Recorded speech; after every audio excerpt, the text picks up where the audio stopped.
ਸਤਿ ਸ਼੍ਰੀ ਅਕਾਲ। ਲੋਕਰਾਣ ਚੈਨਲ ਪੰਜਾਬੀ ਦੇ ਖਾਸ ਪ੍ਰੋਗਰਾਮ ਸਿੱਧੇ ਸਵਾਲ ਦੇ ਵਿੱਚ ਤੁਹਾਡਾ ਸਵਾਗਤ। ਮੈਂ ਗੁਰਜਿੰਦਰ ਸਿੰਘ ਭੰਗੂ ਤੇ ਮੇਰੇ ਨਾਲ ਸਿਆਸੀ ਮਾਹਿਰ ਡਾਕਟਰ ਭੀਮਿੰਦਰ ਸਿੰਘ। ਸਰ, ਤੁਹਾਡਾ ਬਹੁਤ-ਬਹੁਤ ਸਵਾਗਤ। ਬਹੁਤ ਬਹੁਤ ਸ਼ੁਕਰੀਆ, ਮਿਹਰਬਾਨੀ, ਧੰਨਵਾਦ ਪੰਗੂ ਸਾਹਿਬ। ਡਾਕਟਰ ਸਾਹਿਬ, ਅੱਜ ਫਿਰ ਆਪਾਂ ਗੱਲ ਕਿਸਾਨੀ ਅੰਦੋਲਨ ਦੀ ਕਰਾਂਗੇ। ਸਦੀ ਦਾ ਸਭ ਤੋਂ ਵੱਡਾ ਅੰਦੋਲਨ ਹੈ। ਕਈ ਬੁੱਧੀਜੀਵੀ ਤਾਂ ਕਹਿੰਦੇ ਨੇ ਕਿ ਅਸੀਂ ਐਡਾ ਅੰਦੋਲਨ ਨਾ ਦੇਖਿਆ, ਨਾ ਪੜ੍ਹਿਆ, ਨਾ ਸੁਣਿਆ। ਇਹ ਇਤਿਹਾਸ ਦਾ ਸਭ ਤੋਂ ਵੱਡਾ ਅੰਦੋਲਨ ਹੈ। ਉਹ ਅੰਦੋਲਨ ਜਿਹਦੇ ਵਿੱਚ ਅਲੱਗ-ਅਲੱਗ ਵਰਗ ਸ਼ਮੂਲੀਅਤ ਕਰ ਰਹੇ, ਅਲੱਗ-ਅਲੱਗ ਵਰਗਾਂ ਦੇ ਲੋਕ, ਕਿਰਤੀ ਕਾਮਿਆਂ ਦਾ ਇਹ ਅੰਦੋਲਨ, ਵਪਾਰੀਆਂ ਦਾ ਇਹ ਅੰਦੋਲਨ, ਅੱਜ ਜਨ ਸਮੂਹ, ਲੋਕ ਮਨਾਂ ਦੀ ਲੜਾਈ, ਲੋਕਾਂ ਦੇ ਘਰ ਦੇ ਚੁੱਲ੍ਹਿਆਂ ਦੀ ਲੜਾਈ ਤੱਕ ਪਹੁੰਚ ਚੁੱਕਿਆ। ਹਰ ਵਰਗ ਦੀ ਸ਼ਮੂਲੀਅਤ ਹੈ ਤਾਂ ਫਿਰ ਅੰਦੋਲਨ ਤਾਂ ਦੇਸ਼ ਵਿਆਪੀ ਹੋਊਗਾ ਹੀ। ਇਸ ਅੰਦੋਲਨ ਦੀ ਅਗਵਾਈ ਪੰਜਾਬ ਕੋਲ ਹੈ। ਪੰਜਾਬ ਤੋਂ ਇਹ ਕਿਸਾਨੀ ਘੋਲ ਸ਼ੁਰੂ ਹੋਇਆ ਸੀ। ਪੰਜਾਬ ਦੇ ਰੇਲ ਲਾਈਨਾਂ ਤੋਂ ਕਿਸਾਨੀ ਘੋਲ ਸ਼ੁਰੂ ਹੋਇਆ ਸੀ। ਹਰਿਆਣਾ ਨੇ ਨਾਲ ਮਦਦ ਕੀਤੀ, ਹਰਿਆਣਾ ਨਾਲ ਖੜਿਆ ਭਰਾ ਬਣ ਕੇ। ਉਸ ਤੋਂ ਬਾਅਦ ਇਹ ਅੰਦੋਲਨ ਪੂਰੇ ਦੇਸ਼ ਦੇ ਵਿੱਚ ਫੈਲ ਗਿਆ। ਦੇਸ਼ ਦੇ ਵਿੱਚ ਫੈਲ ਗਿਆ, ਪੂਰੇ ਸੰਸਾਰ ਦੇ ਵਿੱਚ ਫੈਲ ਗਿਆ। ਜਿੱਥੇ ਹਿਤੈਸ਼ੀ ਲੋਕ ਵਸਦੇ ਨੇ, ਉਹਨਾਂ ਦੀ ਅੱਖ ਇਸ ਅੰਦੋਲਨ ਤੇ ਹੈ। ਕਿੰਨੇ ਦੇਸ਼ਾਂ ਦੀ ਤਾਂ ਪਾਰਲੀਮੈਂਟ ਦੇ ਵਿੱਚ ਕਿਸਾਨੀ ਮਸਲੇ ਦੀ ਗੂੰਜ ਉੱਠੀ, ਇਸ ਅੰਦੋਲਨ ਦੀ ਗੂੰਜ ਉੱਠੀ। ਇਹ ਗੂੰਜ ਦੇਸ਼ ਦੁਨੀਆ 'ਚ ਤਾਂ ਗੂੰਜੀ, ਪਰ ਬੀਜੇਪੀ ਸਰਕਾਰ ਦੇ ਕੰਨਾਂ ਤੱਕ ਨਾ ਪਹੁੰਚੀ। ਬੀਜੇਪੀ ਸਰਕਾਰ ਦਾ ਉਹੀ ਰਵੱਈਆ ਮੈਂ ਨਾ ਮਾਨੂੰ। ਲਗਾਤਾਰ ਕਿਸਾਨ ਵਿਰੋਧ ਕਰ ਰਹੇ ਨੇ। ਪਿਛਲੇ ਦਿਨੀ ਡਾਕਟਰ ਸਾਹਿਬ ਬੀਜੇਪੀ ਦੇ ਆਗੂ ਸੀ ਜੋ ਬੰਧਕ ਬਣਾ ਲਏ ਕਿਸਾਨਾਂ ਵੱਲੋਂ। ਉਸ ਤੋਂ ਬਾਅਦ ਇੱਕ MP ਦਾ ਵਿਰੋਧ ਕੀਤਾ ਗਿਆ। ਜਿਸ MP ਦਾ ਵਿਰੋਧ ਕੀਤਾ, ਉਸ ਵਿਰੋਧ ਨੂੰ ਦੇਖਦੇ ਹੋਏ ਬੀਜੇਪੀ ਨੇ ਕਿਸਾਨਾਂ ਤੇ ਪਰਚੇ ਪਾਏ, ਕਿਸਾਨਾਂ ਤੇ ਕੇਸ ਕੀਤੇ। ਹੁਣ ਕਿਸਾਨਾਂ ਦੀ ਸਿੱਧੀ ਚੇਤਾਵਨੀ ਹੈ ਬੀਜੇਪੀ ਸਰਕਾਰ ਨੂੰ ਕਿ ਜੇਕਰ ਤੁਸੀਂ ਪਰਚੇ ਰੱਦ ਨਹੀਂ ਕਰੋਗੇ, ਸਾਡੇ ਕਿਸਾਨਾਂ ਦੇ ਸਿਰਾਂ ਤੇ ਜਿਹੜੇ ਤੁਸੀਂ ਪਰਚੇ ਪਾਏ ਨੇ, ਜੇਕਰ ਇਹ ਪਰਚੇ ਤੁਸੀਂ ਰੱਦ ਨਹੀਂ ਕਰੋਗੇ, ਆਪਣੇ ਕੇਸ ਵਾਪਸ ਨਹੀਂ ਲਓਗੇ, ਪ੍ਰਸ਼ਾਸਨ ਨੂੰ ਵੀ ਚੇਤਾਵਨੀ ਹੈ, ਬੀਜੇਪੀ ਸਰਕਾਰ ਨੂੰ ਵੀ ਚੇਤਾਵਨੀ ਹੈ ਕਿ ਅਸੀਂ DC ਦਫ਼ਤਰ ਦਾ ਘਿਰਾਓ ਕਰਾਂਗੇ, ਅਸੀਂ ਅੰਦੋਲਨ ਹੋਰ ਤਿੱਖਾ ਕਰਾਂਗੇ। ਬੀਜੇਪੀ ਸਰਕਾਰ ਨੂੰ ਚਿੰਤਾ ਡਾਕਟਰ ਸਾਹਿਬ। ਬੀਜੇਪੀ ਸਰਕਾਰ ਨੇ ਆਤਮ ਮੰਥਨ ਵੀ ਕੀਤਾ, ਆਤਮ ਚਿੰਤਨ ਵੀ ਕੀਤਾ। ਕੱਲ ਵੀ ਬੀਜੇਪੀ ਦੀ ਮੀਟਿੰਗ ਹੋ ਕੇ ਹਟੀ ਹੈ। 5 ਸੂਬਿਆਂ ਦੇ ਵਿੱਚ ਵਿਧਾਨ ਸਭਾ ਚੋਣਾਂ ਨੇ, ਪਰ ਇਸ ਦੇ ਬਾਵਜੂਦ ਵੀ ਬੀਜੇਪੀ ਸਰਕਾਰ ਲਗਾਤਾਰ ਕਿਸਾਨਾਂ ਤੇ ਪਰਚੇ ਪਾ ਕੇ ਕਿਸਾਨਾਂ ਨੂੰ ਅੰਦਰ ਢੱਕਣ ਨੂੰ ਫਿਰਦੀ ਹੈ। ਕਿਸਾਨ ਕਹਿੰਦੇ ਕਿ ਤੁਸੀਂ ਸੁਧਰ ਜਾਓ, ਨਹੀਂ ਇਹ ਅੰਦੋਲਨ ਤਿੱਖਾ ਹੋ ਜਾਊਗਾ। ਤਿੱਖਾ ਇੱਥੋਂ ਤੱਕ ਹੋ ਜਾਊਗਾ, ਤੁਹਾਨੂੰ ਅਸੀਂ ਕੁਰਸੀਆਂ ਤੋਂ ਲਾਂਭੇ ਕਰ ਦਾਂਗੇ। 2024 ਦੀ ਚੋਣ ਨੇੜੇ ਹੈ, ਸਮਾਂ ਬਹੁਤਾ ਬਚਿਆ ਕੋਈ ਨਹੀਂ। ਪਹਿਲਾਂ 5 ਸੂਬੇ ਦੀ ਵਿਧਾਨ ਸਭਾ ਚੋਣਾਂ ਨੇ, ਜਿਹਦੇ 'ਚ ਬੀਜੇਪੀ ਨੂੰ ਭਾਰੀ ਨੁਕਸਾਨ ਹੋਊਗਾ ਤੇ ਹੋ ਚੁੱਕਿਆ। ਉਸ ਤੋਂ ਬਾਅਦ ਅਲੱਗ-ਅਲੱਗ ਸੂਬੇ ਦੀਆਂ ਚੋਣਾਂ ਨੇ। ਫਿਰ ਇਹ ਚੋਣਾਂ 2024 ਤੱਕ ਜਾਣਗੀਆਂ। 24 'ਚ ਫਿਰ ਚੋਣ ਹੈ। ਕਿਸਾਨ ਕਹਿੰਦੇ ਜੇ ਸਾਡੇ ਹਕੂਕਾਂ ਤੇ ਤੁਸੀਂ ਡਾਕਾ ਮਾਰਿਆ, ਤੁਹਾਡੀ ਅਸੀਂ ਸੱਤਾ ਖੋਲ੍ਹਣੀ ਹੈ, ਤੁਹਾਡੀ ਅਸੀਂ ਕੁਰਸੀ ਖੋਲ੍ਹਣੀ ਹੈ। ਡਾਕਟਰ ਸਾਹਿਬ, ਜਰਾ ਤੁਸੀਂ ਕਿਸਾਨੀ ਮਸਲੇ ਨੂੰ ਲਗਾਤਾਰ ਗੌਰ ਨਾਲ ਵਾਚ ਰਹੇ ਹੋ, ਨੇੜੇ ਤੋਂ ਤੁਸੀਂ ਦੇਖ ਰਹੇ ਹੋ ਕਿਸਾਨੀ ਮਸਲੇ ਨੂੰ, ਕਿਵੇਂ ਸਮਝਾਓਗੇ ਇਹ ਪੂਰਾ ਮਾਮਲਾ? ਕਿਵੇਂ ਅਸੀਂ ਇਹ ਗੱਲ ਸਮਝਾਂਗੇ ਕਿ ਬੀਜੇਪੀ ਸਰਕਾਰ ਦਾ ਆਖਰ ਜਿੱਦੀ ਰਵੱਈਆ ਤੇ ਜੋ ਪਰਚੇ ਪਾਏ ਗਏ ਨੇ MP ਦੇ ਵਿਰੋਧ ਦੇ ਵਜ੍ਹਾ ਕਰਕੇ ਕਿਸਾਨਾਂ ਦੇ ਉੱਤੇ? ਜੀ ਪੰਗੂ ਸਾਹਿਬ, ਦੇਖੋ, ਪਹਿਲੀ ਗੱਲ ਤਾਂ ਇਹ ਸਮਝਣ ਵਾਲੀ ਹੈ ਕਿ ਇਹਦੇ ਪਿੱਛੇ ਇਹ ਜਿਹੜੇ 3 ਕਾਲੇ ਕਾਨੂੰਨ ਬਣਾਏ ਗਏ ਨੇ ਜਾਂ ਹੋਰ ਵੀ ਇਸ ਤਰ੍ਹਾਂ ਦੇ ਕਾਨੂੰਨ ਬਣਾਏ ਗਏ ਨੇ, ਇਹਦੇ ਪਿੱਛੇ ਕੱਲੀ ਬੀਜੇਪੀ ਸਰਕਾਰ ਨਹੀਂ ਹੈ। ਪਹਿਲਾਂ ਤਾਂ ਆਪਾਂ ਨੂੰ ਇਹ ਸਮਝਣਾ ਚਾਹੀਦਾ ਹੈ, ਇਹਦੇ ਪਿੱਛੇ ਕਾਰਪੋਰੇਟ ਘਰਾਣੇ ਨੇ, ਖਾਸ ਤੌਰ ਤੇ ਅਡਾਨੀ ਅੰਬਾਨੀ ਵਰਗੇ ਜਿਹੜੇ ਕਾਰਪੋਰੇਟ ਵੱਡੇ ਘਰਾਣੇ ਮੰਨੇ ਜਾਂਦੇ ਆ, ਔਰ ਜਿਨ੍ਹਾਂ ਕੋਲੇ ਅਰਬਾਂ ਖਰਬਾਂ ਦੀ ਜਾਇਦਾਦ ਹੈ। ਔਰ ਸਿਰਫ ਭਾਰਤ ਵਿੱਚ ਹੀ ਨਹੀਂ, ਸਗੋਂ ਦੁਨੀਆ ਦੇ ਵੱਖ-ਵੱਖ ਮੁਲਕਾਂ ਦੇ ਵਿੱਚ ਉਹਨਾਂ ਦੀਆਂ ਦੁਕਾਨਾਂ ਚੱਲਦੀਆਂ ਨੇ, ਉਹਨਾਂ ਦਾ ਜਿਹੜਾ ਹੈਗਾ ਸੱਤਾ ਉਹਨਾਂ ਦੀ ਕਾਇਮ ਹੈ। ਖਾਸ ਤੌਰ ਤੇ ਪੈਸੇ ਦੇ ਪੱਖ ਤੋਂ ਜਦੋਂ ਅਸੀਂ ਦੇਖਦੇ ਹਾਂ, ਉਹਨਾਂ ਕੋਲੇ ਇੰਨੀ ਦੌਲਤ ਹੈ ਕਿ ਉਹ ਕੁਝ ਵੀ ਖਰੀਦ ਸਕਦੇ ਨੇ। ਸੋ ਕਹਿਣ ਦਾ ਮਤਲਬ ਹੈ ਕਿ ਕੱਲੀ ਇਹਦੇ ਪਿੱਛੇ ਬੀਜੇਪੀ ਕੰਮ ਨਹੀਂ ਕਰ ਰਹੀ, ਇਹਦੇ ਜਿਹੜੇ ਪਿੱਛੇ ਜਿਹੜੇ ਰਹਿ ਕੇ ਜਿਹੜੇ ਲੋਕ ਕੰਮ ਕਰ ਰਹੇ ਨੇ, ਉਹ ਪੈਸਾ ਹੈ, ਉਹ ਤਾਕਤ ਹੈ, ਔਰ ਉਹ ਅਡਾਨੀ ਅੰਬਾਨੀ ਵਰਗੇ ਕਾਰਪੋਰੇਟ ਵੱਡੇ ਘਰਾਣੇ ਦੁਨੀਆ ਦੇ, ਜਿਨ੍ਹਾਂ ਨੂੰ ਮੰਨਿਆ ਜਾਂਦਾ ਹੈ, ਆਸਟ੍ਰੇਲੀਆ ਦੇ ਵਿੱਚ ਜਿਨ੍ਹਾਂ ਦੀਆਂ ਦੌਲਤਾਂ ਨੇ, ਜਿਨ੍ਹਾਂ ਦੇ ਹੋਰ ਪੂਰੇ ਆਪਾਂ ਕਹਿ ਸਕਦੇ ਹਾਂ ਕਿ ਦੁਨੀਆ ਦੇ ਵੱਖ-ਵੱਖ ਮੁਲਕਾਂ ਦੇ ਵਿੱਚ, ਚਾਹੇ ਛੋਟੇ ਮੁਲਕ ਨੇ, ਚਾਹੇ ਏਸ਼ੀਅਨ ਮੁਲਕ ਨੇ, ਚਾਹੇ ਉਹ ਯੂਰਪ ਦੇ ਮੁਲਕ ਨੇ, ਚਾਹੇ ਉਹ ਹੋਰ ਕਿਸੇ ਕੰਟੀਨੈਂਟ ਜਿਹੜੇ ਨੇ ਉੱਥੇ ਲੋਕ ਵਸਦੇ ਨੇ, ਉਹਨਾਂ ਦੇ ਉੱਤੇ ਕਬਜ਼ਾ ਕਰਨ ਦੀ ਪੂਰੀ ਕੋਸ਼ਿਸ਼ ਇਸ ਵੇਲੇ ਇਹ ਲੋਕ ਜਿਹੜੇ ਨੇ ਕਰ ਰਹੇ ਨੇ। ਸੋ ਪਹਿਲੀ ਗੱਲ ਤਾਂ ਇਹ ਹੈ ਕਿ ਕਾਰਪੋਰੇਟ ਘਰਾਣਿਆਂ ਨੂੰ ਖੁਸ਼ ਕਰਨ ਦੇ ਲਈ ਜਿਹੜੇ ਨੇ ਮੋਦੀ ਸਰਕਾਰ ਅੱਗੇ ਆਈ ਹੈ, ਔਰ ਇਸ ਤੋਂ ਪਹਿਲਾਂ ਵੀ ਸਰਕਾਰਾਂ ਇਹਨਾਂ ਦੇ ਇਸ਼ਾਰਿਆਂ ਤੇ ਚੱਲਦੀਆਂ ਰਹੀਆਂ ਨੇ। ਤੁਸੀਂ ਦੇਖਿਆ ਹੋਵੇਗਾ ਕਿ ਜਦੋਂ 19 ਦੇ ਵਿੱਚ ਲੋਕ ਸਭਾ ਚੋਣਾਂ ਸੀਗੀਆਂ ਤਾਂ ਉਸ ਵੇਲੇ ਅਡਾਨੀ ਨੇ ਅਰਬਾਂ ਖਰਬਾਂ ਰੁਪਇਆ ਜਿਹੜਾ ਸੀਗਾ ਚੋਣਾਂ ਦੇ ਵਿੱਚ ਖਰਚਿਆ ਸੀਗਾ। ਇਸੇ ਤਰ੍ਹਾਂ ਅੰਬਾਨੀ ਨੇ ਖਰਚਿਆ ਸੀਗਾ। ਉਸ ਤੋਂ ਬਾਅਦ ਇਹਨਾਂ ਲੋਕਾਂ ਨੇ ਆਪਣਾ ਪੈਸਾ ਜਿਹੜਾ ਹੈਗਾ ਮੀਡੀਆ ਦੇ ਵਿੱਚ ਲਾਇਆ, ਵੱਖ-ਵੱਖ ਮੀਡੀਆ ਚੈਨਲਸ ਜਿਹੜੇ ਨੇ ਇਹਨਾਂ ਨੇ ਖਰੀਦੇ ਔਰ ਇਸੇ ਤਰ੍ਹਾਂ ਦਾ ਜਿਹੜਾ ਪ੍ਰਚਾਰ ਉਹ ਕਰਦਾ ਹੈ, ਜਿਹਨੂੰ ਅਸੀਂ ਅੱਜ ਗੋਦੀ ਮੀਡੀਆ ਕਹਿੰਦੇ ਆ, ਉਹ ਲਗਭਗ ਇਹਨਾਂ ਕਾਰਪੋਰੇਟ ਘਰਾਣਿਆਂ ਦਾ ਉਹਦੇ ਵਿੱਚ ਪੈਸਾ ਲੱਗਿਆ ਹੋਇਆ ਹੈ। ਸੋ ਕਹਿਣ ਦਾ ਮਤਲਬ ਹੈ ਕਿ ਇਹਦੇ ਇਕੱਲੇ ਆਪਾਂ ਕਹੀਏ ਕਿ ਇਕੱਲੀ ਮੋਦੀ ਸਰਕਾਰ ਇਹਨਾਂ ਕਾਲੇ ਕਾਨੂੰਨਾਂ ਦੇ ਪਿੱਛੇ ਹੈ, ਇਹ ਇੱਕ ਪਾਸੇ ਤੋਂ ਠੀਕ ਹੈ, ਪਰ ਬੁਨਿਆਦੀ ਤੌਰ ਤੇ ਆਪਾਂ ਕਹਿ ਸਕਦੇ ਹਾਂ ਕਿ ਇਹਦੇ ਪਿੱਛੇ ਕਾਰਪੋਰੇਟ ਘਰਾਣੇ ਨੇ। ਔਰ ਕਾਰਪੋਰੇਟ ਘਰਾਣੇ ਇਸ ਵੇਲੇ ਚਾਹ ਕੀ ਰਹੇ ਨੇ? ਇਸ ਵੇਲੇ ਕਾਰਪੋਰੇਟ ਘਰਾਣੇ ਹੀ ਚਾਹ ਰਹੇ ਨੇ ਕਿ ਖਾਦ ਖੁਰਾਕ ਦੇ ਉੱਤੇ ਵੀ ਸਾਡਾ ਕਬਜ਼ਾ ਹੋਣਾ ਚਾਹੀਦਾ ਹੈ। ਜਿਵੇਂ ਉਹਨਾਂ ਨੇ ਪਿਛਲੇ ਦਿਨਾਂ ਦੇ ਵਿੱਚ ਚਾਹੇ ਰੇਲਵੇ ਹੈ ਉਹਦੇ ਉੱਤੇ ਕਬਜ਼ਾ ਕੀਤਾ, ਇਸੇ ਤਰ੍ਹਾਂ ਜਿਹੜਾ ਹੈਗਾ ਐਰੋਪਲੇਨ ਜਿਹੜੇ ਨੇ ਉਹਨਾਂ ਦੇ ਉੱਤੇ ਉਹਨਾਂ ਨੇ ਖਾਸ ਤੌਰ ਤੇ ਇੰਡੀਅਨ 에ਅਰਲਾਈਨ ਨੂੰ ਜਿਹੜਾ ਹੈਗਾ ਉਹਦੇ ਉੱਤੇ ਕਬਜ਼ਾ ਕੀਤਾ, ਟਾਟਾ ਨੇ ਉਹਨੂੰ ਖਰੀਦਿਆ। ਸੋ ਕਹਿਣ ਦਾ ਮਤਲਬ ਹੈ ਕਿ ਵੱਖ-ਵੱਖ ਚੀਜ਼ਾਂ ਜਿਹੜੀਆਂ ਨੇ ਖਾਸ ਤੌਰ ਤੇ ਐਜੂਕੇਸ਼ਨ, ਹੈਲਥ ਜਿਹੜੇ ਨੇ ਉਹ ਇਹ ਲੋਕ ਜਿਹੜੇ ਨੇ ਪ੍ਰਾਈਵੇਟ ਕਰਨਾ ਚਾਹੁੰਦੇ ਨੇ। ਸੋ ਹੁਣ ਕੀ ਹੈ, ਹੁਣ ਇਹਨਾਂ ਦੀ ਨਿਗਾਹ ਜਿਹੜੀ ਹੈਗੀ ਹੈ, ਹੁਣ ਇਹਨਾਂ ਦੀ ਅੱਖ ਜਿਹੜੀ ਹੈਗੀ ਹੈ, ਉਹ ਲੋਕਾਂ ਦੀਆਂ ਖਾਦ ਖੁਰਾਕ ਦੀਆਂ ਜਿਹੜੀਆਂ ਚੀਜ਼ਾਂ ਨੇ ਉਹਨਾਂ ਦੇ ਉੱਤੇ ਕਬਜ਼ਾ ਕਰਨਾ ਚਾਹੁੰਦੇ ਨੇ। ਖਾਸ ਤੌਰ ਤੇ ਸਾਡੀ ਖੇਤੀਬਾੜੀ ਜਿਹੜਾ ਹੈਗੀ ਹੈ, ਜਿਹੜੀ ਸਦੀਆਂ ਤੋਂ, ਜਿਹੜੀ ਆਪਾਂ ਕਹਿ ਸਕਦੇ ਹਾਂ ਕਿ ਹਜ਼ਾਰਾਂ ਸਾਲਾਂ ਤੋਂ ਹਿੰਦੁਸਤਾਨ ਦੇ ਲੋਕ ਆਪਣੀ ਖੇਤੀਬਾੜੀ ਦੇ ਉੱਤੇ ਨਿਰਵਾਹ ਕਰ ਰਹੇ ਸੀਗੇ, ਆਪਣੀ ਜੀਵਨ ਚਰਿਆ ਉਹਨਾਂ ਦੀ ਖੇਤੀਬਾੜੀ ਦੇ ਉੱਤੇ ਜਿਹੜੀ ਸੀਗੀ ਉਹਨਾਂ ਦਾ ਵਜੂਦ ਉਹਦੇ ਨਾਲ ਜੁੜਿਆ ਹੋਇਆ ਸੀਗਾ। ਸੋ ਹੁਣ ਕੀ ਹੈ, ਹੁਣ ਉਸ ਵਜੂਦ ਨੂੰ ਉਹ ਖਤਮ ਕਰਨਾ ਚਾਹੁੰਦੇ ਨੇ, ਸਾਡੀਆਂ ਫਸਲਾਂ ਤੇ ਸਾਡੀਆਂ ਨਸਲਾਂ ਨੂੰ ਆਪਣੇ ਕਬਜ਼ੇ 'ਚ ਕਰਨਾ ਚਾਹੁੰਦੇ ਨੇ, ਉਹਨਾਂ ਦੇ ਉੱਤੇ ਕੰਟਰੋਲ ਕਰਨਾ ਚਾਹੁੰਦੇ ਨੇ। ਸੋ ਇਹੀ ਕਾਰਨ ਹੈ ਕਿ ਬੀਜੇਪੀ ਜਿਹੜੀ ਹੈਗੀ ਹੈ ਟਸ ਤੋਂ ਮਸ ਨਹੀਂ ਹੋ ਰਹੀ ਔਰ ਉਹਨਾਂ ਨੂੰ ਪਿੱਛੋਂ ਪੂਰੀ ਸ਼ਹਿ ਹੈ, ਅਡਾਨੀਆਂ ਦੀ, ਅੰਬਾਨੀਆਂ ਦੀ ਸ਼ਹਿ ਹੈ, ਟਾਟੇ ਬਿਰਲਿਆਂ ਦੀ ਸ਼ਹਿ ਹੈ। ਸੋ ਇਸ ਕਰਕੇ ਜਿਹੜਾ ਅਰਬਾਂ ਖਰਬਾਂ ਰੁਪਇਆ ਲੱਗਿਆ ਹੋਇਆ ਹੈ ਇਹਨਾਂ ਕਾਨੂੰਨਾਂ ਨੂੰ ਪਾਸ ਕਰਨ ਦੇ ਵਿੱਚ ਔਰ ਸਰਕਾਰਾਂ ਬਣਾਉਣ ਦੇ ਵਿੱਚ, ਜਿਹੜਾ ਇਹਨਾਂ ਲੋਕਾਂ ਨੇ ਪੈਸਾ ਲਾਇਆ ਹੈ, ਹੁਣ ਉਹਦੀ ਵਸੂਲੀ ਇਹ ਲੋਕ ਜਿਹੜੇ ਨੇ ਕਰਨਾ ਚਾਹੁੰਦੇ ਨੇ। ਔਰ ਵਸੂਲੀ ਤਾਂ ਹੀ ਹੋ ਸਕਦੀ ਹੈ ਜੇ ਲੋਕਾਂ ਦੇ ਵਿਰੋਧ ਦੇ ਵਿੱਚ, ਲੋਕਾਂ ਦੀ ਖੁਰਾਕ ਦੇ ਉੱਤੇ ਡਾਕਿਆ ਮਾਰਿਆ ਜਾਵੇ, ਲੋਕਾਂ ਦੀ ਰੋਟੀ ਨੂੰ ਜਿਹੜਾ ਹੈਗਾ ਕੰਟਰੋਲ ਕੀਤਾ ਜਾਵੇ, ਲੋਕਾਂ ਦੀ ਜਿਹੜੀ ਮਿਹਨਤ ਹੈ ਉਹਨੂੰ ਕੰਟਰੋਲ ਕੀਤਾ ਜਾਏ। ਸੋ ਹਰ ਪੱਖ ਤੋਂ ਲੋਕਾਂ ਨੂੰ ਘੇਰਨ ਦੀ ਕੋਸ਼ਿਸ਼ ਇਹ ਅਡਾਨੀ ਅੰਬਾਨੀ ਜਿਹੜੇ ਨੇ ਜਾਂ ਕਾਰਪੋਰੇਟ ਘਰਾਣੇ ਜਿਹੜੇ ਨੇ ਉਹ ਇਸ ਵੇਲੇ ਕਰ ਰਹੇ ਨੇ। ਸੋ ਇਹਦਾ ਵਿਰੋਧ ਆਮ ਲੋਕ ਕਰ ਰਹੇ ਨੇ। ਜਿਵੇਂ ਤੁਸੀਂ ਦੱਸਿਆ ਹੈ ਕਿ ਪੰਜਾਬ ਇਸ ਵਿਰੋਧ ਦੇ ਵਿੱਚ ਮੋਹਰੀ ਰਿਹਾ ਹੈ, ਹਰਿਆਣਾ ਵੀ ਮੋਹਰੀ ਰਿਹਾ ਹੈ ਔਰ ਪੰਜਾਬ ਔਰ ਹਰਿਆਣੇ ਦੇ ਲੋਕਾਂ ਨੇ ਮਿਲ ਕੇ ਪੂਰੇ ਭਾਰਤ ਦੇ ਵਿੱਚ ਇਸ ਅੰਦੋਲਨ ਨੂੰ ਫੈਲਾਇਆ ਹੈ ਔਰ ਪੂਰੇ ਭਾਰਤ ਦੇ ਵਿੱਚ ਅੱਜ ਆਪਾਂ ਕਹਿ ਸਕਦੇ ਹਾਂ ਕਿ ਸਾਲ ਤੋਂ ਉੱਪਰ ਹੋ ਗਿਆ ਕਿ ਇਹ ਅੰਦੋਲਨ ਜਿਹੜਾ ਹੈਗਾ ਚੱਲੇ ਨੂੰ। ਔਰ ਅੱਜ ਇਸ ਅੰਦੋਲਨ ਨੂੰ ਦੁਨੀਆ ਦੇ ਵਿੱਚ ਜਾਣਿਆ ਜਾਂਦਾ ਹੈ। ਦੁਨੀਆ ਦਾ ਕੋਈ ਐਸਾ ਮੁਲਕ ਨਹੀਂ ਹੋਏਗਾ ਜਿੱਥੇ ਇਸ ਅੰਦੋਲਨ ਦੀ ਚਰਚਾ ਨਾ ਹੋਵੇ। ਸੋ ਆਪਾਂ ਕਹਿ ਸਕਦੇ ਹਾਂ ਕਿ ਅੱਜ ਦਾ ਇਹ ਅੰਦੋਲਨ ਕਿਸਾਨਾਂ ਦਾ, ਮਜ਼ਦੂਰਾਂ ਦਾ, ਆਮ ਲੋਕਾਂ ਦਾ ਇਹ ਅੰਦੋਲਨ ਅੱਜ ਪੂਰੀ ਦੁਨੀਆ ਦੇ ਲਈ ਰਾਹ ਦਸੇਰਾ ਹੈ। ਮੈਨੂੰ ਯਾਦ ਆਉਂਦੇ ਨੇ ਜਿਹੜੇ ਨੇ ਪ੍ਰੋਫੈਸਰ ਨੋਮ ਚੋਮਸਕੀ, ਅਮਰੀਕਾ ਦੇ ਬਹੁਤ ਵੱਡੇ ਚਿੰਤਕ ਨੇ ਔਰ ਜਿਨ੍ਹਾਂ ਨੇ ਬਕਾਇਦਾ ਤੌਰ ਤੇ ਇਸ ਗੱਲ ਦਾ ਬਿਆਨ ਦਿੱਤਾ ਹੈ ਕਿ ਇਹ ਜਿਹੜਾ ਕਿਸਾਨ ਅੰਦੋਲਨ ਹੈ ਇਹ ਪੂਰੀ ਦੁਨੀਆ ਦੇ ਲਈ ਇੱਕ ਚਾਨਣ ਮੁਨਾਰਾ ਸਿੱਧ ਹੋਇਆ ਹੈ। ਸੋ ਇਸ ਕਰਕੇ ਆਪਾਂ ਕਹਿ ਸਕਦੇ ਹਾਂ ਕਿ ਜਿੰਨੀਆਂ ਵੀ ਇਹ ਘਟਨਾਵਾਂ ਵਾਪਰ ਰਹੀਆਂ ਨੇ ਇਹ ਬਹੁਤ ਹੀ ਵਧੀਆ ਤਰੀਕੇ ਨਾਲ ਕਿਸਾਨ ਸ਼ਾਂਤਮਈ ਤਰੀਕੇ ਦੇ ਨਾਲ ਇਹਨਾਂ ਘਟਨਾਵਾਂ ਨੂੰ ਲੈ ਰਹੇ ਨੇ।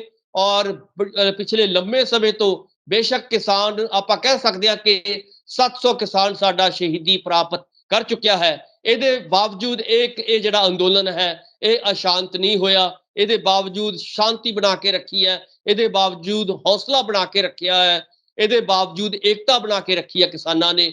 ਸੋ ਆਪਾਂ ਕੁੱਲ ਮਿਲਾ ਕੇ ਇਹ ਕਹਿ ਸਕਦੇ ਹਾਂ ਕਿ ਪੂਰੀ ਦੁਨੀਆ ਦੇ ਲਈ ਵੀ ਇਸ ਵੇਲੇ ਪੰਜਾਬ, ਹਰਿਆਣਾ, ਯੂਪੀ, ਉੱਤਰਾਖੰਡ, ਰਾਜਸਥਾਨ, ਇੱਥੋਂ ਤੱਕ ਕਿ ਜਿਹੜਾ ਦੱਖਣੀ ਭਾਰਤ ਹੈ ਉੱਥੋਂ ਦੇ ਕਿਸਾਨ ਇਸ ਅੰਦੋਲਨ ਦੇ ਵਿੱਚ ਵੱਧ ਚੜ ਕੇ ਹਿੱਸਾ ਲੈ ਰਹੇ ਨੇ।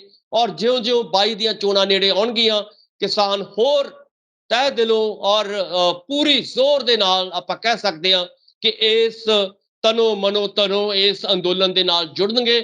ਸੋ ਉਮੀਦ ਹੈ ਕਿ ਆਉਣ ਵਾਲੇ ਸਮੇਂ ਦੇ ਵਿੱਚ 22 ਦੇ ਵਿੱਚ ਖਾਸ ਤੌਰ ਤੇ ਬੀਜੇਪੀ ਨੂੰ ਹਾਰ ਦਾ ਮੂੰਹ ਵੇਖਣਾ ਪਏਗਾ। ਜਿਵੇਂ ਪਿਛਲੀਆਂ ਜਿਹੜੀਆਂ ਜ਼ਿਮਨੀ ਚੋਣਾਂ ਹੋਈਆਂ ਸੀਗੀਆਂ ਉੱਤਰੀ ਭਾਰਤ ਦੇ ਵਿੱਚ ਬੀਜੇਪੀ ਦੀਆਂ ਗੋਡਨੀਆਂ ਲਗਾ ਦਿੱਤੀਆਂ ਕਿਸਾਨਾਂ ਨੇ, ਮਜ਼ਦੂਰਾਂ ਨੇ, ਆਮ ਲੋਕਾਂ ਨੇ ਵੱਖ-ਵੱਖ ਸਟੇਟਾਂ ਦੇ ਵਿੱਚ, ਵੱਖ-ਵੱਖ ਵਿਧਾਨ ਸਭਾ ਦੇ ਹਲਕਿਆਂ ਦੇ ਵਿੱਚ, ਵੱਖ-ਵੱਖ ਲੋਕ ਸਭਾ ਹਲਕਿਆਂ ਦੇ ਵਿੱਚ, ਜਿੱਥੇ ਵੀ ਚੋਣਾਂ ਹੋਈਆਂ ਨੇ ਇਹਨਾਂ ਲੋਕਾਂ ਨੇ ਬੀਜੇਪੀ ਨੂੰ ਜਿਹੜੀ ਹੈਗੀ ਹੈ ਵੱਡੀ ਮਾਰ ਦਿੱਤੀ ਹੈ ਔਰ ਵੱਡੀ ਹਾਰ ਦਿੱਤੀ ਹੈ। ਔਰ ਉਮੀਦ ਕਰਦੇ ਹਾਂ ਕਿ 22 ਦੀਆਂ ਚੋਣਾਂ ਦੇ ਵਿੱਚ ਵੀ ਇਸੇ ਤਰ੍ਹਾਂ ਉਹਨਾਂ ਦਾ ਜਿਹੜਾ ਸਿਲਸਿਲਾ ਹੈ ਜਾਰੀ ਰਹੇਗਾ ਔਰ 22 ਦੀਆਂ ਚੋਣਾਂ ਦੇ ਵਿੱਚ ਬੀਜੇਪੀ 5 ਸਟੇਟਾਂ ਦੇ ਵਿੱਚ ਹੀ ਹਾਰ ਦਾ ਮੂੰਹ ਦੇਖਣਾ ਪਏਗਾ ਬੀਜੇਪੀ ਨੂੰ। ਸੋ ਆਪਾਂ ਨੂੰ ਇਹੀ ਉਮੀਦ ਕਰਨੀ ਚਾਹੀਦੀ ਹੈ ਕਿਉਂਕਿ ਉਦੋਂ ਤੱਕ ਬਹੁਤ ਵੱਡੇ ਪੱਧਰ ਤੇ ਇਹ ਅੰਦੋਲਨ ਜਿਹੜਾ ਹੈਗਾ ਲੋਕਾਂ ਦੇ ਵਿੱਚ ਫੈਲੇਗਾ ਔਰ ਇਹਦਾ ਰਿਜ਼ਲਟ ਵੀ ਤੁਹਾਨੂੰ 22 ਦੇ ਵਿੱਚ ਮਿਲੇਗਾ ਪੰਗੂ ਸਾਹਿਬ। ਜੀ ਬਿਲਕੁਲ ਡਾਕਟਰ ਸਾਹਿਬ ਇੱਕ ਗੱਲ ਸਮਝਾਓ, ਬੀਜੇਪੀ ਸਰਕਾਰ ਹਕੂਮਤ ਹੈ, ਜੇ ਬੀਜੇਪੀ ਜੋ ਰਾਜ ਕਰ ਰਹੀ ਹੈ, ਡਰਾਉਣਾ ਚਾਹੁੰਦੀ ਹੈ ਕਿਸਾਨਾਂ ਨੂੰ। ਉਹਨਾਂ ਨੂੰ ਲੱਗਦਾ ਕਿ ਪਰਚੇ ਪਾ ਕੇ ਸ਼ਾਇਦ ਕਿਸਾਨ ਡਰ ਜਾਣ, ਪਿੱਛੇ ਮੁੜ ਜਾਣ। ਇਸੇ ਕਰਕੇ ਤਾਂ ਕਿਸਾਨਾਂ ਤੇ ਲਗਾਤਾਰ ਪਰਚੇ ਪਾਈ ਜਾਂਦੇ ਨੇ। ਤੋਂ ਪਹਿਲਾਂ ਪੰਜਾਬ ਦੇ ਵਿੱਚ ਬੈਠੇ ਸੀ, ਉਦੋਂ ਰੇਲਵੇ ਟਰੈਕ ਘੇਰੇ ਹੋਏ ਸੀ, ਰੇਲ ਲਾਈਨਾਂ ਤੇ ਕਿਸਾਨ ਬੈਠੇ ਸੀ, ਉਦੋਂ ਪਰਚੇ ਪਾਏ ਗਏ। ਉਸ ਤੋਂ ਬਾਅਦ ਅਲੱਗ-ਅਲੱਗ ਥਾਵਾਂ ਤੇ ਕਿਸਾਨਾਂ ਨੇ ਵਿਰੋਧ ਕੀਤਾ, ਉੱਥੇ ਪਰਚੇ ਪਾਏ ਗਏ। ਤੇ ਹੁਣ ਫਿਰ ਜੋ ਸੰਸਦ ਘੇਰਿਆ ਗਿਆ ਕਿਸਾਨਾਂ ਵੱਲੋਂ, ਉੱਥੇ ਕਿਸਾਨਾਂ ਦੇ ਪਰਚੇ ਪਾਏ ਗਏ। ਬੀਜੇਪੀ ਹਕੂਮਤ ਨੂੰ ਕੀ ਐਦਾਂ ਲੱਗਦਾ ਕਿ ਪਰਚੇ ਪਾ ਕੇ ਇਹ ਅੰਦੋਲਨ ਖਤਮ ਹੋ ਜਾਊਗਾ? ਸੁਖਵਿੰਦਰ ਜੀ, ਪੰਜਾਬ ਦੇ ਲੋਕਾਂ ਨੇ ਜਾਂ ਹਰਿਆਣੇ ਦੇ ਲੋਕਾਂ ਨੇ ਜਾਂ ਹੋਰ ਪੂਰੇ ਭਾਰਤ ਦੇ ਲੋਕਾਂ ਨੇ ਐਸਾ ਵੇਲਾ ਦੇਖਿਆ ਹੈ ਜਦੋਂ ਉਹਨਾਂ ਨੇ ਚਾਹੇ ਉਹ ਸਾਮਰਾਜ ਅੰਗਰੇਜ਼ ਸਾਮਰਾਜ ਨਾਲ ਲੜਾਈ ਹੋਵੇ, ਚਾਹੇ ਮੁਗਲਾਂ ਦੇ ਨਾਲ ਲੜਾਈ ਹੋਵੇ, ਚਾਹੇ ਇਸ ਤੋਂ ਪਹਿਲਾਂ ਹੋਰ ਜਿਹੜੇ ਵੱਡੇ ਵੱਡੇ ਤਾਕਤਵਰ ਹਾਕਮ ਰਹੇ ਨੇ ਉਹਨਾਂ ਦੇ ਨਾਲ ਲੜਾਈ ਹੋਵੇ। ਸੋ ਇਹਨਾਂ ਲੋਕਾਂ ਨੇ ਹਮੇਸ਼ਾ ਹੀ ਵੱਡੀਆਂ ਕੁਰਬਾਨੀਆਂ ਦੇ ਨਾਲ ਜਿਵੇਂ ਆਪਾਂ ਪਹਿਲਾਂ ਦੱਸਿਆ ਹੈ ਕਿ ਇੱਕ ਇਤਿਹਾਸ ਉਹਨਾਂ ਨੇ ਸਿਰਜਿਆ ਹੈ। ਸੋ ਜੇਕਰ ਹੁਣ ਵੀ ਸਰਕਾਰ ਨੂੰ ਬੀਜੇਪੀ ਨੂੰ ਇਹ ਲੱਗਦਾ ਹੈ ਕਿ ਇਹਨਾਂ ਨੂੰ ਡਰਾ ਕੇ ਧਮਕਾ ਕੇ ਇਹਨਾਂ ਦੇ ਉੱਤੇ ਪਰਚੇ ਪਾ ਕੇ ਇਹਨਾਂ ਨੂੰ ਮਤਲਬ ਇਦਾਂ ਤੰਗ ਕਰਕੇ ਜੇਲ੍ਹਾਂ 'ਚ ਭੇਜ ਕੇ ਸ਼ਾਇਦ ਅਸੀਂ ਇਸ ਅੰਦੋਲਨ ਨੂੰ ਦਬਾ ਲਾਂਗੇ, ਇਹ ਬਹੁਤ ਹੀ ਖੁਸ਼ਫਹਿਮੀ ਸਰਕਾਰ ਦੀ ਹੋ ਸਕਦੀ ਹੈ। ਪਰ ਹਕੀਕਤ ਇਸ ਵੇਲੇ ਇਹੀ ਹੈ ਕਿ ਨਾ ਤਾਂ ਕੋਈ ਕਿਸਾਨ ਡਰ ਰਿਹਾ ਹੈ ਇਹਨਾਂ ਪਰਚਿਆਂ ਤੋਂ, ਨਾ ਜਾਂ ਇਹਨਾਂ ਧਮਕੀਆਂ ਤੋਂ, ਨਾ ਕੋਈ ਹੋਰ ਆਮ ਲੋਕ ਵੀ ਇਹਨਾਂ ਚੀਜ਼ਾਂ ਤੋਂ ਨਹੀਂ ਡਰ ਰਹੇ। ਸਗੋਂ ਹੋਰ ਜਿਉਂ-ਜਿਉਂ ਸਮਾਂ ਬੀਤਦਾ ਜਾ ਰਿਹਾ ਹੈ ਇਹ ਅੰਦੋਲਨ ਹੋਰ ਤਿੱਖਾ ਹੋ ਰਿਹਾ ਹੈ, ਹੋਰ ਲੋਕ ਵੱਡੀ ਪੱਧਰ ਤੇ ਸਰਕਾਰ ਦਾ ਵਿਰੋਧ ਕਰ ਰਹੇ ਨੇ। ਸੋ ਆਪਾਂ ਨੂੰ ਇਹੀ ਉਮੀਦ ਕਰਨੀ ਬਣਦੀ ਹੈ ਕਿ ਆਉਣ ਵਾਲੇ ਦਿਨਾਂ ਦੇ ਵਿੱਚ ਇਦਾਂ ਦੀਆਂ ਜਿਹੜੀਆਂ ਕਾਰਵਾਈਆਂ ਨੇ ਹੋਰ ਵਧਣਗੀਆਂ ਔਰ ਸਰਕਾਰ ਬੇਸ਼ੱਕ ਹੋਰ ਡਰਾਉਣ ਦੀ ਜ਼ਰੂਰ ਕੋਸ਼ਿਸ਼ ਕਰੇਗੀ, ਉਹਨਾਂ ਦੇ ਉੱਤੇ ਪਰਚੇ ਪਾ ਕੇ ਜਾਂ ਉੱਦਾਂ ਉਹਨਾਂ ਦੇ ਉੱਤੇ ਸਿਰਾਂ ਦੇ ਉੱਤੇ ਡੰਡੇ ਮਾਰ ਕੇ ਜਾਂ ਉਹਨਾਂ ਨੂੰ ਜ਼ਖਮੀ ਕਰਕੇ ਜਾਂ ਉਹਨਾਂ ਦੇ ਉੱਤੇ ਗੋਲੀਆਂ ਚਲਾ ਸਕਦੀ ਹੈ। ਪਰ ਲੋਕ ਜਿਹੜੇ ਨੇ, ਲੋਕਾਂ ਦੀ ਤਾਕਤ ਜਿਹੜੀ ਹੁੰਦੀ ਹੈ ਹਮੇਸ਼ਾ ਹੀ ਵੱਡੀ ਤਾਕਤ ਹੁੰਦੀ ਹੈ ਔਰ ਲੋਕਾਂ ਦੀ ਤਾਕਤ ਹਮੇਸ਼ਾ ਹੀ ਜਿੱਤਦੀ ਰਹੀ ਹੈ ਔਰ ਜਿੱਤ ਹਮੇਸ਼ਾ ਲੜਦੇ ਲੋਕਾਂ ਦੀ ਹੁੰਦੀ ਹੈ। ਸੋ ਉਮੀਦ ਕਰਦੇ ਹਾਂ ਕਿ ਇਹ ਆਉਣ ਵਾਲੇ ਸਮੇਂ ਦੇ ਵਿੱਚ ਵੀ ਕਿਸਾਨ ਸਾਡੇ ਜਿਹੜੇ ਮਜ਼ਦੂਰ ਲੋਕ ਨੇ ਇਹ ਇਸੇ ਤਰ੍ਹਾਂ ਲੜਦੇ ਰਹਿਣਗੇ ਔਰ ਇਦਾਂ ਦੀਆਂ ਗਿੱਦੜ ਭਬਕੀਆਂ ਜਿਹੜੀਆਂ ਦੇ ਰਹੀ ਹੈ ਸਰਕਾਰ ਉਹਦੀ ਕੋਈ ਪਰਵਾਹ ਨਹੀਂ ਕਰਨਗੇ ਔਰ ਉਹਨਾਂ ਦਾ ਜੰਗ ਜਿਹੜਾ ਹੈਗਾ ਹਮੇਸ਼ਾ ਜਾਰੀ ਰਹੇਗਾ ਪੰਗੂ ਸਾਹਿਬ। ਜੀ ਬਿਲਕੁਲ, ਜੰਗ ਜਾਰੀ ਰਹੂਗਾ ਤੇ ਕਿਰਤੀ ਕਾਮੇ ਆਪਣੇ ਹੱਕਾਂ ਦੀ ਲੜਾਈ ਲੜਦੇ ਰਹਿਣਗੇ। ਡਾਕਟਰ ਸਾਹਿਬ, ਪੰਜਾਬ ਦੀ ਸਿਆਸਤ, ਹਿੰਦੁਸਤਾਨ ਦੀ ਸਿਆਸਤ ਹੁਣ ਅਲੱਗ ਜਿਹਾ ਰੂਪ ਅਖਤਿਆਰ ਕਰ ਗਈ ਸਿਆਸਤਾਂ। ਲੋਕ ਹੀ ਚੁਣਦੇ ਨੇ ਸਰਕਾਰਾਂ ਨੂੰ, ਹਕੂਮਤਾਂ ਨੂੰ ਲੋਕ ਹੀ ਬਣਾਉਂਦੇ ਨੇ, ਕੁਰਸੀਆਂ ਤੱਕ ਲੈ ਕੇ ਆਉਂਦੇ ਨੇ। ਅੱਜ ਲੋਕਾਂ ਦੇ ਨਾਲ ਧੱਕਾ ਕਰਦੀਆਂ ਨੇ ਹਕੂਮਤਾਂ। ਦੇਖੋ, ਅਸੀਂ ਕਿਸੇ ਇੱਕ ਸਰਕਾਰ ਦੀ ਗੱਲ ਨਹੀਂ ਕਰ ਰਹੇ ਇੱਥੇ, ਅਸੀਂ ਸਰਕਾਰਾਂ ਦੀ ਗੱਲ ਕਰ ਰਹੇ ਹਾਂ। ਤੁਸੀਂ ਭਾਰਤ ਦੇਸ਼ ਦੀ ਸਿਆਸਤ ਲੈ ਲਓ, ਸੂਬਿਆਂ ਦੀ ਸਿਆਸਤ ਲੈ ਲਓ। ਕੈਪਟਨ ਅਮਰਿੰਦਰ ਨੇ ਤਾਂ ਵਾਅਦੇ ਕੀਤੇ ਸੀ 2017 ਦੀ ਚੋਣ ਵੇਲੇ, 16-17 ਵਿੱਚ, ਕਿ ਭਾਈ ਮੈਂ ਕਰਜ਼ੇ ਮਾਫ਼ ਕਰ ਦੂੰਗਾ। ਕਰਜ਼ੇ ਫਿਰ ਕਿੱਥੇ ਮਾਫ਼ ਹੋ ਗਏ? ਸੈਂਟਰ ਹਕੂਮਤ ਨੇ ਵੀ ਕਿਹਾ ਸੀ, ਬੀਜੇਪੀ ਸਰਕਾਰ 2014 ਦੀ ਜੋ ਤਿਆਰੀ ਕਰ ਰਹੀ ਸੀ ਕਿ ਜੇ ਅਸੀਂ ਸੱਤਾ ਦੇ ਵਿੱਚ ਆਉਂਦੇ ਹਾਂ, ਕਾਲਾ ਧਨ ਵਾਪਸ ਲੈ ਕੇ ਆਵਾਂਗੇ, ਇਕੱਲੇ ਖਾਤੇ 'ਚ 15 ਲੱਖ ਆਊਗਾ, ਸਵਾਮੀਨਾਥਨ ਕਮਿਸ਼ਨ ਦੀ ਰਿਪੋਰਟ ਅਸੀਂ ਲਾਗੂ ਕਰਾਂਗੇ। ਤੇ ਕਹਿਣ ਦਾ ਭਾਵ ਹੈ ਕਿ ਸਰਕਾਰਾਂ ਝੂਠ ਬੋਲਦੀਆਂ ਨੇ, ਫਿਰ ਕੁੱਟਦੀਆਂ ਨੇ ਲੋਕਾਂ ਨੂੰ, ਫਿਰ ਲੁੱਟਦੀਆਂ ਨੇ ਤੇ ਨਾਲੇ ਲੋਕਾਂ ਦੇ ਨਾਲ ਧੱਕਾ ਕਰਦੀਆਂ ਨੇ। ਡਾਕਟਰ ਸਾਹਿਬ ਜੀ ਬਿਲਕੁਲ, ਦੇਖੋ ਸਰਕਾਰਾਂ ਦਾ ਇਤਿਹਾਸ ਜਿਹੜਾ ਹੈਗਾ ਔਰ ਇਸ ਤਰ੍ਹਾਂ ਦੇ ਵਾਅਦਿਆਂ ਦਾ, ਲਾਰਿਆਂ ਦਾ ਰਿਹਾ ਹੈ ਔਰ ਆਮ ਲੋਕ ਜਿਹੜੇ ਨੇ, ਗਰੀਬ ਲੋਕ, ਕਿਸਾਨ, ਮਜ਼ਦੂਰ ਜਿਹਦੇ 'ਚ ਸ਼ਾਮਲ ਨੇ, ਉਹ ਹਮੇਸ਼ਾ ਹੀ ਇਹਨਾਂ ਲਾਰਿਆਂ ਦਾ ਸ਼ਿਕਾਰ ਹੁੰਦੇ ਰਹੇ ਨੇ। ਔਰ ਪਿਛਲੇ ਦਿਨਾਂ ਦੇ ਵਿੱਚ ਤੁਸੀਂ ਦੇਖਿਆ ਹੋਵੇ, ਚਾਹੇ ਉਹ 14 ਦੀਆਂ ਇਲੈਕਸ਼ਨਸ ਹੋਣ, ਚਾਹੇ 19 ਦੀਆਂ ਇਲੈਕਸ਼ਨ ਹੋਣ, ਚਾਹੇ 17 ਦੀਆਂ ਪੰਜਾਬ ਦੀਆਂ ਇਲੈਕਸ਼ਨ ਹੋਣ, ਚੋਣਾਂ ਹੋਣ, ਔਰ ਇਹਨਾਂ ਇਲੈਕਸ਼ਨਾਂ ਦੇ ਵਿੱਚ, ਇਹਨਾਂ ਚੋਣਾਂ ਦੇ ਵਿੱਚ ਬਹੁਤ ਵੱਡੇ ਵੱਡੇ ਲਾਰੇ ਤੁਸੀਂ ਜਿਵੇਂ ਦੱਸ ਰਹੇ ਹੋ ਕਿ ਚਾਹੇ ਉਹ ਕੈਪਟਨ ਸਾਹਿਬ ਹੋਣ, ਉਹਨਾਂ ਨੇ ਘਰ ਘਰ ਨੌਕਰੀ ਦਾ ਲਾਰਾ ਲਾਇਆ ਸੀਗਾ, ਕਰਜ਼ੇ ਮਾਫੀ ਕਿਸਾਨਾਂ ਦੀ ਕਿਹਾ ਸੀਗਾ ਕਿ ਹਰ ਤਰ੍ਹਾਂ ਦਾ ਕਰਜ਼ਾ, ਖਾਸ ਤੌਰ ਤੇ ਕੋਆਪਰੇਟਿਵ ਬੈਂਕਾਂ ਦਾ, ਸਰਕਾਰੀ ਬੈਂਕਾਂ ਦਾ ਔਰ ਆੜ੍ਹਤੀਆਂ ਦਾ ਕਰਜ਼ਾ ਉਹਨਾਂ ਨੇ ਕਿਹਾ ਸੀਗਾ ਕਿ 1 ਲੱਖ ਕਰੋੜ ਰੁਪਈਆ ਜਿਹੜਾ ਵੀ ਕਰਜ਼ਾ ਤੁਹਾਡੇ ਸਿਰ ਹੈਗਾ ਉਹ ਮੈਂ ਉਤਾਰਾਂਗਾ, ਸਰਕਾਰ ਉਸ ਨੂੰ ਉਤਾਰੇਗੀ, ਪਰ ਉਹ ਅਜੇ ਤੱਕ ਖੜਾ ਹੈ। ਔਰ ਇਸੇ ਤਰ੍ਹਾਂ ਗੋਂਗਲੂਆਂ ਤੋਂ ਮਿੱਟੀ ਝਾੜਨ ਦੀ ਉਹਨਾਂ ਨੇ ਕੋਸ਼ਿਸ਼ ਕੀਤੀ ਹੈ। ਔਰ ਬੀਜੇਪੀ ਦੀ ਸਰਕਾਰ ਜਦੋਂ ਸੈਂਟਰ 'ਚ ਆ ਰਹੀ ਸੀਗੀ ਤਾਂ ਉਹਨਾਂ ਨੇ ਪਤਾ ਨਹੀਂ ਕਿੱਡੇ ਕਿੱਡੇ ਲਾਰੇ ਉਹਨਾਂ ਨੇ ਲਾਏ ਸੀਗੇ, 2 ਕਰੋੜ ਨੌਕਰੀ ਉਹਨਾਂ ਨੇ ਕਿਹਾ ਸੀਗਾ। ਇਸੇ ਤਰ੍ਹਾਂ ਬਹੁਤ ਕੁਝ ਜਿਹੜਾ ਹੈਗਾ ਕਿਸਾਨਾਂ ਦੀ ਆਮਦਨ ਦੁੱਗਣੀ ਕਰਨ ਬਾਰੇ ਕਿਹਾ ਸੀਗਾ ਕਿ 22 ਦੇ 22 ਤੱਕ ਪਹੁੰਚਦਿਆਂ ਕਿਸਾਨਾਂ ਦੀ ਆਮਦਨ ਦੁੱਗਣੀ ਹੋਏਗੀ।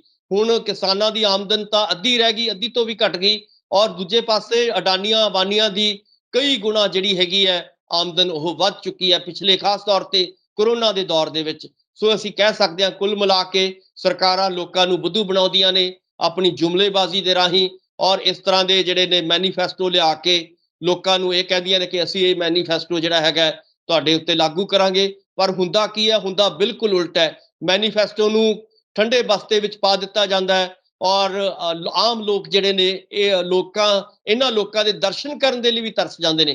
ਤੁਸੀਂ ਦੇਖਿਆ ਹੋਵੇਗਾ ਕਿ 4.5 ਸਾਲ ਕੈਪਟਨ ਸਾਹਿਬ ਜਦੋਂ ਮੁੱਖ ਮੰਤਰੀ ਸੀਗੇ ਤਾਂ ਉਹ ਲਗਭਗ 4 ਵਾਰੀ ਵੀ ਪੰਜਾਬ ਦੇ ਵਿੱਚ ਉਹਨਾਂ ਨੇ ਪੈਰ ਨਹੀਂ ਪਾਇਆ।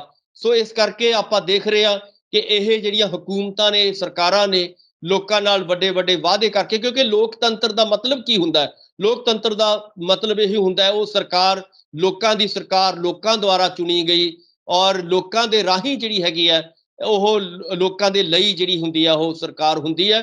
ਪਰ ਇੱਥੇ ਕੀ ਦੇਖਦੇ ਹਾਂ ਕਿ ਇੱਥੇ ਸਰਕਾਰਾਂ ਕਿਹਦੀਆਂ ਨੇ?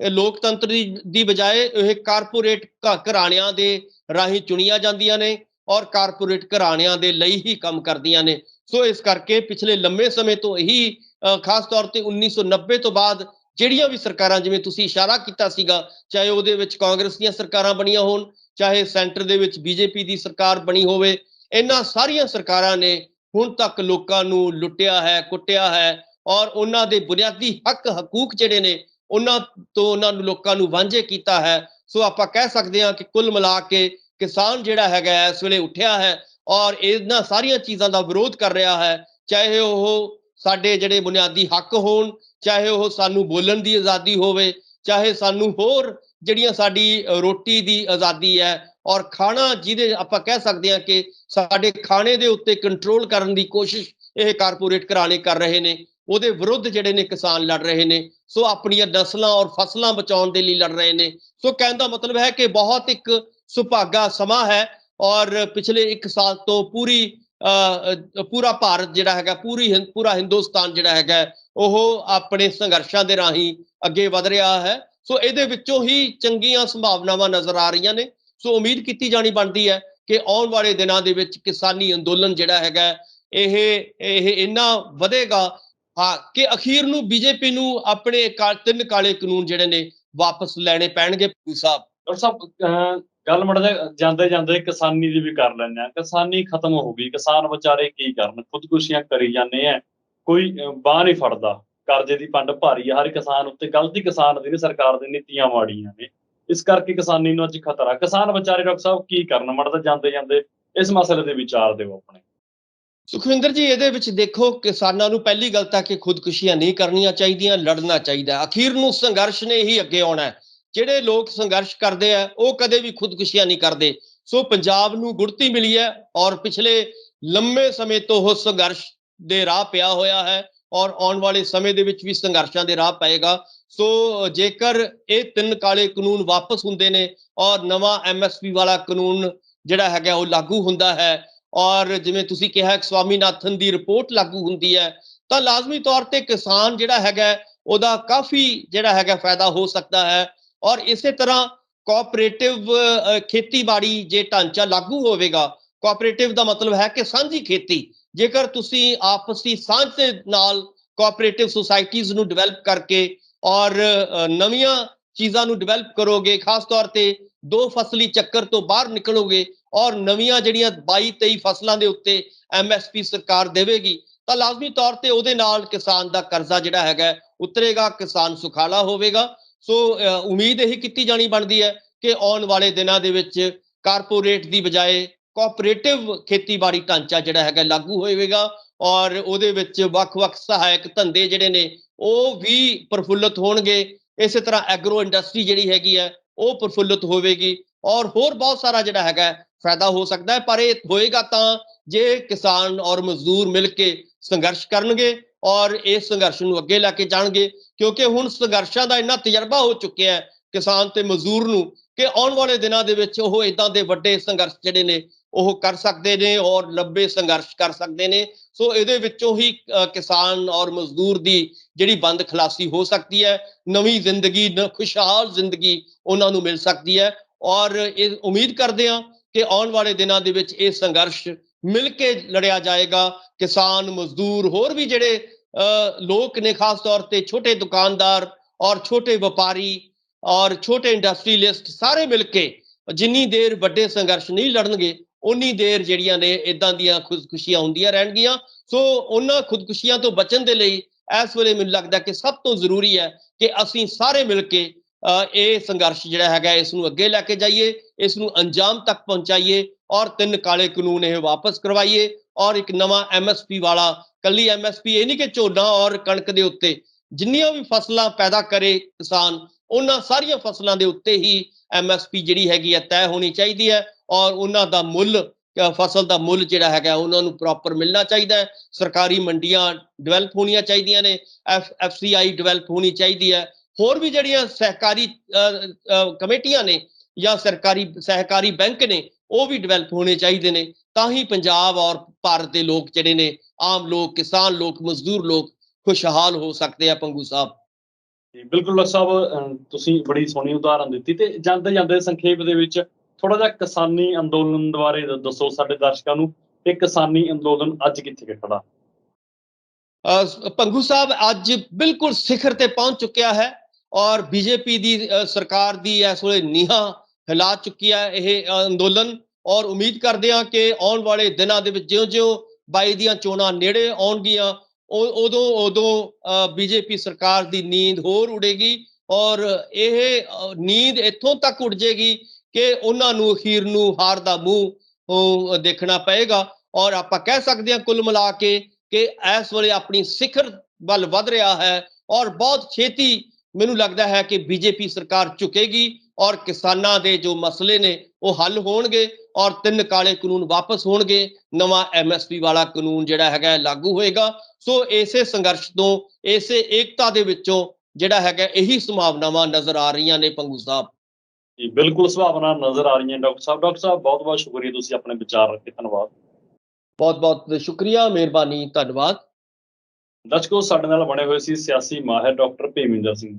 ਗੱਲਬਾਤ ਕਿਸਾਨੀ ਅੰਦੋਲਨ ਤੇ ਕੀਤੀ। ਤੁਹਾਨੂੰ ਸਾਡਾ ਪ੍ਰੋਗਰਾਮ ਕਿਹੋ ਜਿਹਾ ਲੱਗਿਆ ਜ਼ਰੂਰ ਤੁਸੀਂ ਕਮੈਂਟ ਬਾਕਸ ਵਿੱਚ ਕਮੈਂਟ ਕਰਕੇ ਦੱਸਿਓ ਤੇ ਤੁਸੀਂ ਬਣੇ ਰਹੋ ਤੁਹਾਡੇ ਆਪਣੇ ਚੈਨਲ ਲੋਕ ਰਾਣਾ ਚੈਨਲ ਪੰਜਾਬੀ। ਧੰਨਵਾਦ।